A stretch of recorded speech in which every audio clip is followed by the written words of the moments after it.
Welcome back to the class. We had a very lengthy discussion about this book, Orientalism, written by Edward Said, and I repeatedly emphasized its significance as a monumental work that redefined uh, a, a host of disciplines, orientations towards history, knowledge production, and studying other societies and so on. So I don't want to recap the points that we discussed, and we also had a guest presentation by Mr. Navneet, who critically looked at who kind of discussed with you some of the very important criticisms raised against Orientalism and the way in which specific way in which Edward Said looked at this huge body of knowledge. So we know that Edward Said's focus was how the Islamic world or the Middle Eastern region was represented in the Orientalist discourse. So that was his focal point. And you must be remembering how he speaks about or about the necessity to delimit the kind of the material that he has at hand to provide a kind of a precise analysis of this work. So the focus of Orientalism and Edward Said was how Muslim societies, Islam and Middle Eastern societies were represented in the Orientalist discourse, and there is hardly any discussion about Indian society in Edward Said's writings. So this class and the coming class as well, these two classes, we are going to look at a similar kind of argument that are raised by another very important scholar, Ronald Inden, and his arguments or his work mostly specifically looks at how there has been an Orientalist construction about India. So if Edward Said looked at the Middle Eastern and Islamic societies, Indian is looking at how India was framed, India was understood, India was described, how India was or how knowledge about Indian society was produced in a very specific manner by the Oriental and colonialist discourses. So we are not. He has a very important book titled "The Imagining India," and we are not going to discuss that book because it'll be much more lengthy and difficult. Rather, we are looking at another essay by Ronald Inden. Again, it's a very lengthy essay. It's titled "The Orientalist Construction of India." So this is the essay, Orientalist Construction of India, published in 1986. It's around 65 pages. It's a very lengthy essay, around 47 pages. We are not going to discuss the complete essay. We are discussing almost till the half of this essay because that's a place where he provides his larger arguments. And the second half of the essay is a more specific analysis about two very important constructs about India, that is Oriental despotism and Asiatic mode of production, which we are not going to discuss because that will be kind of a digression into more specific discussions about these two themes, which were made very popular by scholars such as Weber and Marx and a host of others. So I don't think that we need to go into that. Rather, we will look into the kind of larger arguments, and those who are interested to understand how Indian analyzes these two categories, Oriental despotism and Asiatic mode of production, you're always welcome to read this latter part of this essay. So this essay is published in Modern Asian Studies, a very prestigious journal of Cambridge University Press, published in 1986. And he titled it as Orientalist Construction of India. And this is an important essay, and the arguments are more or less similar to that of Edward Said, and he openly acknowledges his intellectual depth and to Said and similar kind of work. So he starts this essay by a quote from Hegel in Philosophy of History. Let's leave it for now and then get into the argument. This essay is critical of Indology and the related disciplines in the social sciences. Its aim is to establish a space for the production of new knowledge of South Asia. The object of the critique is what I, following others, refer to Orientalist discourse and the accounts of India that it produced. It has emerged out of the work I have been doing for the past decade on Hindu states and rituals in early medieval India. what I present here is to be seen as a professional part of a larger study of Hinduism kingship, which I hope to complete soon. And this is the work that he completes later with the title Imagining India. Although I write here from the standpoint of an Indologist, historian and anthropologist of India, the problem with which I deal here are not confined to those disciplines. So my concern in the deconstruction of this deconstruction that follows is not to compare the theories or explanations of these accounts with the facts of Indian history. On the contrary, I take the position that those facts themselves have been produced by an episteme, a way of knowing that implies a particular view of existence, which I wish to criticize. And this is very similar to Edward Said's argument about Orientalism, and it's very evident that Ronald Inden almost follows the footsteps of Edward Said, and only difference is that the focal points are different. So Said also makes it very clear that his intention is not to compare the Orientalist construction or the imaginations or the representations produced by these Occidental scholars and then compare it with the facts, okay, because that's not the way you do that. You are rather trying to understand the kind of underlying consistencies, underlying assumptions, underlying ideas that give rise to a kind of a particular form of construction and representation about the Oriental societies. So here as well he says he is not going to compare the theories or explanations of these accounts with the facts of Indian history. On the contrary, I take the position that those facts themselves have been produced by an episteme, a way of knowing that implies a particular view of existence, which I wish to criticize. So he even problematizes this idea that there are facts about Indian society, as if these facts are unmediated, these facts exist in isolation, these facts have been existing as a kind of a neutral entity. So he criticizes that, and he argues that even these facts themselves are a product of a particular episteme. And this episteme is, he defines it as a way of knowing that implies a particular view of existence. So Foucault talks about different epistemes, about the modern episteme that actually provides you with a kind of a particular understanding of that. So almost every scholar who works at a particular time mostly work within a given episteme. It's very difficult to move beyond that. So I assume that the true knowledge merely represents or mirrors a separate reality which the knower somehow transcends. So what he wishes to criticize, the episteme at issue presupposes a representational view of knowledge. So it assumes that a particular episteme assumes that the true knowledge merely represents or mirrors a separate reality with the knower somehow transcends. So here again, this is a problem, this is an issue that Edward Said kind of problematized. He argued that there is no objective reality. Okay, so I hope you remember all those discussions. He very strongly argued that we have not invented a process or a method through which a scholar or a writer can remove himself or herself from his locations or his or her location and then look at these things as if they are completely unconnected with that. That is impossible. But this particular episteme, it claims that the true knowledge merely represents or mirrors a separate reality which the knower somehow transcends. Okay, the knower or the writer or the scholar is able to transcend that particular boundaries and try to represent in a very innocent, neutral and authentic manner. Adherence to this position has allowed the scholars to claim that his and rarely her, because the early scholars of Indian society or most of the Oriental scholars were mostly men. Knowledge is natural and objective and not a matter of political debate. It has also operated to produce a hierarchical relationship between knower and known, privileging the knowledge of the scientists and other experts and leaders who make up the former while subjugating knowledge of the people who comprise the latter. Again, this is something that we have discussed in the earlier classes as well.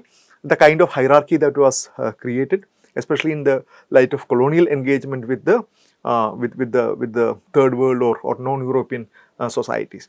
So almost every scholar of that particular time, including Hegel or even Marx or others, would assume that the native people, they cannot really write a history about themselves. They cannot really contextualize their story in the larger story of humankind. So the knowledge of the knower, the knowledge of the insider, the knowledge of the native was seen as inferior to that of a knowledge of the expert, the knowledge of the scholar who comes from the Western societies. So that hierarchy is something very much ingrained in this larger argument of this particular episteme.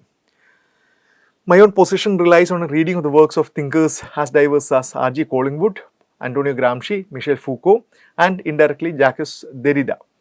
It also benefited a great deal from the writings of Anthony Giddens. So he talks about that, but interestingly, he doesn't acknowledge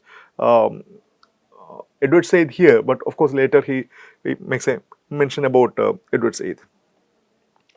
Two of the assumptions built into episteme of Indology are that the real world, whether that is material and determinate or ideal and ineffable, consists of essence and that the world is unitary.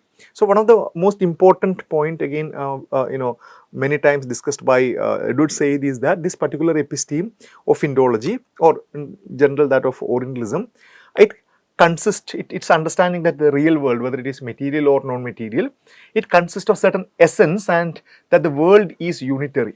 Okay, there is only a singular understanding of the world. There's a kind of a particular essence that is prevalent in all societies, but the way in which this essence manifests itself are very different.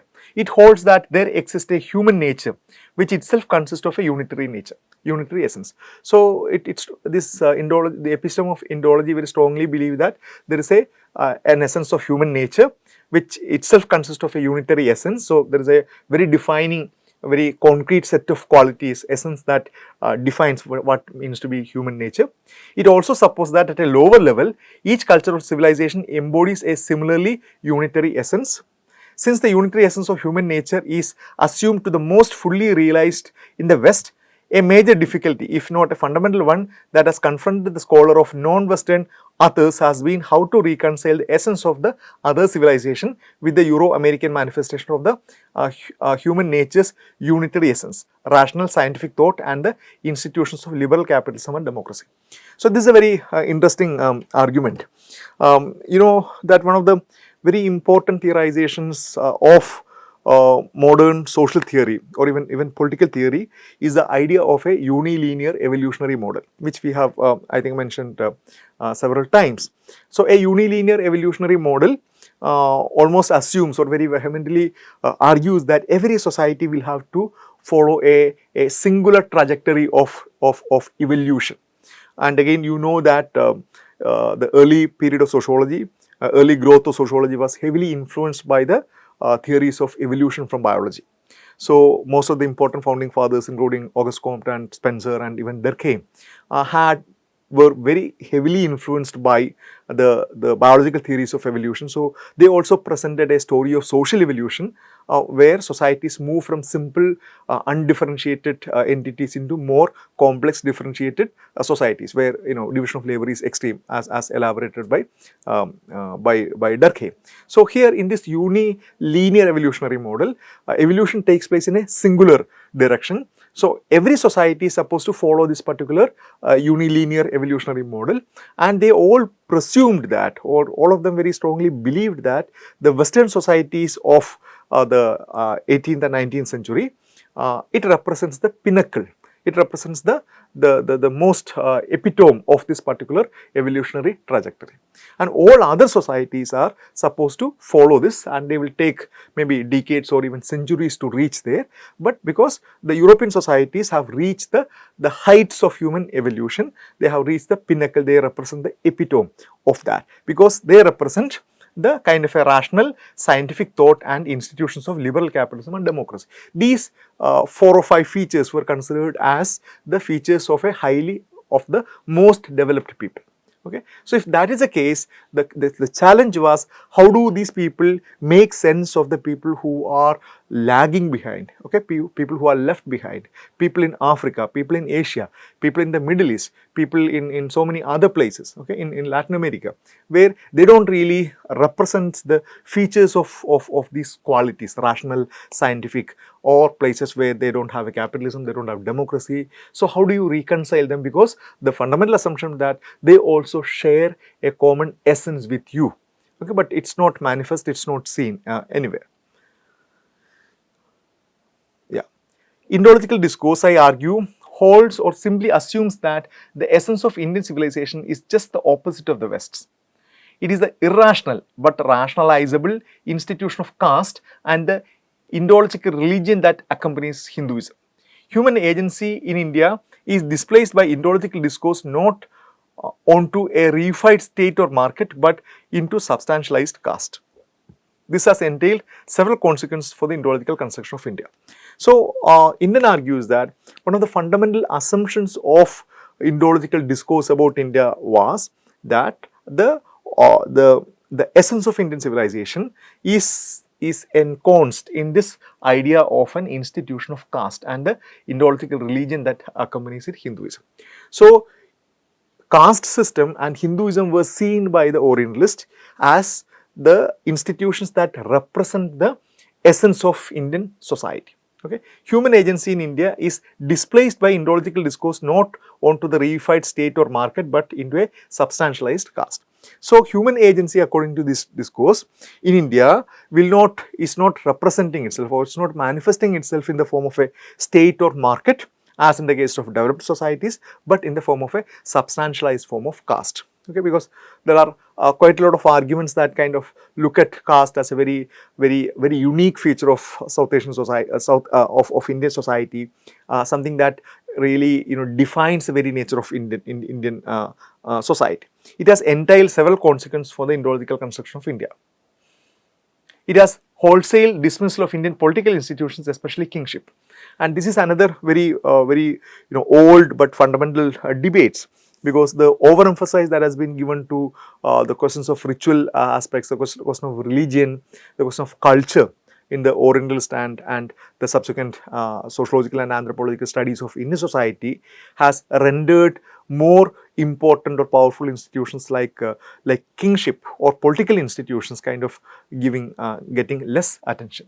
And to give this construct of India credibility, the depiction of Indian thought as inherently symbolic and mythical rather than rational and logical has been required. So, they represent Indian society, Indian thought has more to do with the kind of a symbolic and mythical character rather than the logical and other one.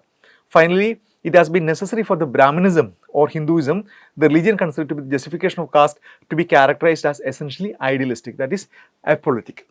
And we will maybe in the future discuss about how Hinduism was characterized by scholars like say Marx and even Weber. Weber had done a systematic study about Hinduism, in which he presents Hinduism as mostly preoccupied with the questions of otherworldly affairs, not with the kind of this worldly affairs. Very interesting characterization, but very problematic. Caste conceived in this way as India's essential institution has been both the cause and effects of India's low level of political and economic development and of its repeated failure to prevent the conquest by outsiders. So, these are all kind of a particular kind of constructs that why India had a much lower level of political and economic development, completely negating the fact that at the time of British colonialism, India was one of the most prosperous. Okay, India was one of the most wealthy nations in the whole world. India had a highly developed, production system, agriculture system, in almost every fields of human endeavors. India in the sense the kind of a larger geographical region, really was on the top. But that was kind of systematically neglected. Given this, it was only natural for European scholars, traders and administrators to appropriate the power of Indians, not only the masses but also elite, to act for themselves. So, this particular depiction, Inden says that it helps the Britishers, the Orientalists in general and Britishers in particular, to claim that these people cannot represent themselves, rather we need to represent them. The fixation of caste as the essence of India has had still another effect. It has committed Indology, a largely descended from the British empiricism and utilitarianism, into a curious and contradictory mixture of societalism in which Indian actions are attributed to social groups, caste, village, linguistic region, religion and joint family, because there are no individuals in India. and individualism in which Indians act are attributed to bad motives. And this is another very important narrative about Indian society, and this you will find in the coming classes when you talk about, for example, a very important scholar like Louis Dumont. Dumont also echoes this particular argument very strongly, that in India you will not find individuals, not in the exact sense, but you will not find any individualism. Okay, individuals are always already a part of a larger collectives, and they act only as per the dictats of the collectives, and these collectives are joint family, religion, linguistic region, village and caste. Okay, whereas the West is the land of individuals. Okay, all these ascribed identities or these larger societal markers or social markers are less significant in this Western in the European societies, whereas in India these social categories are the most defining, and the individuals are almost unheard or silent in this larger argument. Yeah. Now, this section, the Orients, he's talking about how there have been constructs about different kinds of Orients, the Near East and the Far East, or in how there are different ways in which these areas were depicted in the Orientalist discourse. So there is no singular idea. There have been multiple ideas about how to characterize the Middle Eastern region, how the South Asian region, how the say East Asian region, places including China, Japan, how to represent that. So that is what he's discussing in this particular section. Europeans and North Americans have produced many overlapping images of the Orient or the East as other. Terms like Orient and the East are used very loosely nowadays and in the past to refer to Asia, but there is only one use to which these terms are put. The first of these terms, but not the second, is also employed at present to distinguish communist world, also known as the second world, from the free world. You know the argument, the larger argument about this whole communist countries were seen as the second world, whereas the capitalist countries were seen as the first world. So it's a description about that. Although the expression of the Orient was used to refer rather vaguely to Asia as a whole, it was used to paint two rather different pictures. One picture of the Orient, the older of the two, crudely but sharply distinguished a Christian Europe from the Islamic Asia, where the Europeans used the term Orient primarily to designate the people and the land dominated by Ottoman Turk. Okay, so this was one of the earliest ways in which this Orient and Occident were used to distinguish between the Christian Europe and the Muslim dominated Asia, and the Turkey occupying the kind of a middle region. The Orient embraces not only the lands of Anatolia, Asia Minor, the Levant and the Arabian Peninsula in Asia, but also Egypt in Africa. Parts of Christian Europe, Albania, Bulgaria and Greece itself, the Fonts et Origo of European civilization were also included within the Orient. The other part of Asia, particularly Safavid, Persia and Mughal India, could be seen as a vague extension of this conception so far as they were constituted as Islamic polities, even though they lay outside the Ottoman sphere of influence. So that was one particular kind of construction. As the Western Europe came more and more dominant to dominate Asia, and to know more and more about it, another picture of the Orient emerged. It saw the Semitic Near East and the Aryan Persian as sharing a fundamentally monotheistic and individualistic culture values with Christian Europe and America, and contrasted this world with a more distant East that is comprising of India and China, along with Japan and Central and Southeast Asia. It is this Orient, the Asia of the East, as reproduced by the sociologist Max Weber in The Religions of India, or the mythologist Joseph Campbell in the volumes of The Mask of Gold entitled Oriental Mythology. So this is yet another distinction of the Near East and the Far East. The Near East comprising of the people in Semitic Near East and the Asian Persia, whereas the those who belong to India and China and Japan were seen as the other section. This further Asia or the Orient has come to be known as the Far East. The Asia that is seen by Europeans and Americans as dominated by China. Although India is integral to this concept of the Orient, she is only ambiguously included in the more restrictive idea of the Far East. India, so you read that's a kind of a discussion about how it was depicted. Okay, Now, the term Orientalism, generally replaced nowadays by the expression Asian studies, has been used to designate these discursive practices in its widest sense. So, what are these discursive practices? Europeans have constructed these varied images of Asia out of many materials.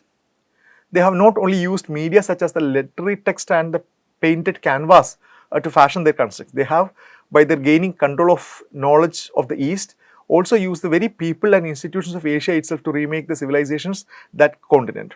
The construct which I take up here are the pictures of those fashioned in the medium of academic discourse. There is of course no discipline that takes as its object the study of whole of Asia.